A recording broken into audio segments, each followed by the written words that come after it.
Ces images ont été prises par un drone. Vous reconnaissez peut-être l'endroit puisqu'il s'agit de la place Sainte-Tolette à Molenbeek, un carrefour considéré comme dangereux pour certains usagers. C'est toujours compliqué quand on n'a pas l'habitude en fait.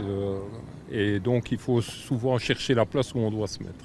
Le peu qu'il y ait un accident dans le tunnel, ça bouchonne de tous les côtés, hein, tant en venant de Tour et Taxi que de là ou là. Je parle en tant que piéton, je vais dire ça comme ça. C'est souvent embouteillé, donc même quand on traverse et que le feu est vert, il faut parfois se dépêcher pour traverser.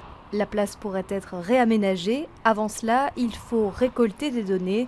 Avec un drone, une première à Bruxelles. Donc on a régulièrement besoin de données de comptage. Alors on peut effectuer ces comptages de différentes manières, via des tubes pneumatiques, via du comptage à la main, via des caméras au sol. Mais ici, pour certains types de carrefours, ça peut être intéressant d'avoir une vue davantage en hauteur qui nous permet vraiment de suivre les véhicules et de retracer leur origine et leur destination. Il s'agit donc encore d'un test. Utiliser un drone pourrait être plus précis, mais cela a un coût et il faut respecter certaines règles.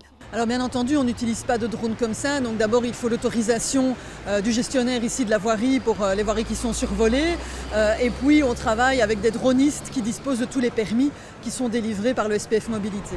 Les résultats du test arriveront dans les 3 semaines. On saura alors si les drones sont utiles pour améliorer la mobilité à Bruxelles.